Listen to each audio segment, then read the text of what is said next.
Dalam World Islamic Economic Forum atau WIEF 2016, pemerintah menargetkan Indonesia menjadi negara pusat mode busana muslim di dunia. Hal tersebut dibuktikan dalam Marketplace of Creative Arts atau MOCA-Fest yang menampilkan fashion busana muslim dari unit usaha kecil menengah di Indonesia. Kepala Badan Ekonomi Kreatif atau Bekraf Triawan Munaf optimistis Indonesia bisa menjadi pusat mode busana muslim dunia. Menurutnya, fashion muslim Indonesia memiliki banyak karakter dengan beragam kreativitas yang ditawarkan dari para desainernya. Triawan menjelaskan keberagaman busana muslim juga terinspirasi dari kehidupan sehari-hari masyarakat Indonesia yang saat ini mayoritas menggunakan busana muslim. Karena itulah fashion busana muslim yang digunakan sebagai kebutuhan sehari-hari juga memiliki peluang besar untuk maju di mata dunia. Fashion muslim harus juga mempertimbangkan hal-hal seperti brand equity atau merek, ya. Kekuatan brand itu luar biasa. Jadi kalau kita berkreasi tapi tidak dilindungi dengan sebuah brand, ya, kemaslahatan ekonominya akan minimal, ya. Tapi kalau kita memiliki brand dan didaftarkan dan dirawat brand itu melalui kategori baju muslim, itu sangat luar biasa. Triawan melanjutkan, fashion muslim saat ini juga sudah diadopsi oleh orang-orang non-muslim sebagai suatu fashion yang juga kekinian. Triawan menilai untuk mengembangkan fashion busana muslim Indonesia diperlukan juga sebuah kerjasama dari masyarakat untuk bangga menggunakan produk dalam negeri.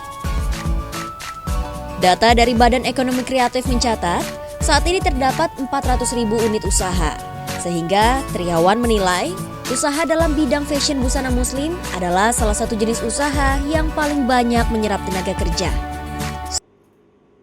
Kita, ya, orang-orang Islam, ya, memiliki talenta yang didasari akar budaya kita masing-masing dan itu merupakan potensi dunia, ya. Nah, jadi di MOCA-Fest ini kalau siapapun yang lihat tidak menyangka bahwa yang namanya Islam itu, ya, bisa kontemporer ini. Triawan menambahkan, berkaitan dengan kebijakan yang diberlakukan pemerintah, diharapkan lebih banyak lagi tercipta masyarakat Indonesia yang terjun ke dunia wirausaha. Namun pemirsa, semangat dari berwirausaha kecil dan menengah selain dari busana muslim, juga terlihat dari usaha gitar listrik yang juga turut memamerkan karyanya di MOCA-Fest tahun ini. Sekilas gitar listrik ini terlihat biasa, hanyalah seperti gitar yang sering dipakai oleh pemusik. Namun jika diperhatikan lebih dekat, hasil karya tangan melekat di badan gitar listrik tersebut. Menciptakan sebuah nilai seni dalam harmonisasi musik merupakan alasan utama dari sang pembuat. Seorang pria asal Bantul, daerah istimewa Yogyakarta bernama Haryo Sasongko atau yang lebih akrab disapa Kongko. Menurutnya, memperkenalkan pesona batik tak hanya pada media kain. Ide kreatif Kongko tidak lepas dari latar belakang kota kelahirannya yang lekat dengan batik dan kecintaannya terhadap gitar. Corak batik yang dipakai oleh Kongko tidak hanya berasal dari Jawa, tetapi juga dari daerah lain seperti Kalimantan. Perjalanan gitar batik buatannya sendiri dimulai sejak tahun 1994. Ia mengaku dalam proses pembuatan gitar batik, batik Sanggar Punokawan dipercaya dalam mentransformasikan keinginan pelanggan di atas kayu dengan batik tulis dan kontur gitar.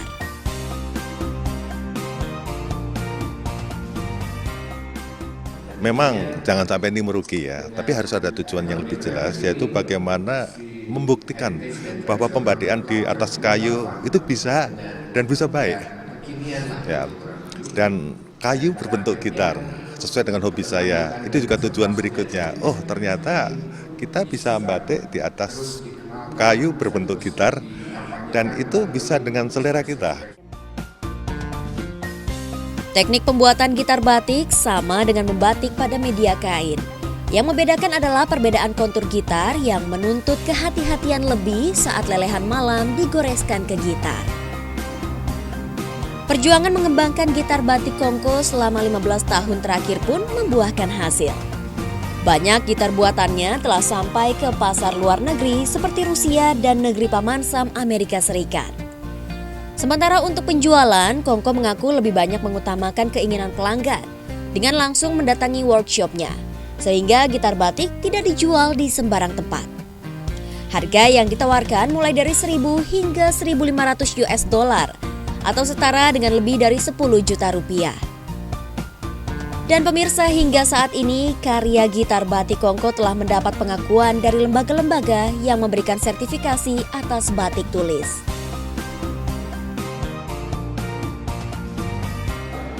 Pemirsa, kebijakan pemerintah untuk mengembangkan UKM merupakan langkah yang tepat untuk membangkitkan semangat perekonomian negara. Untuk itu, UKM dapat dijadikan pilar yang juga akan membangkitkan perekonomian bangsa.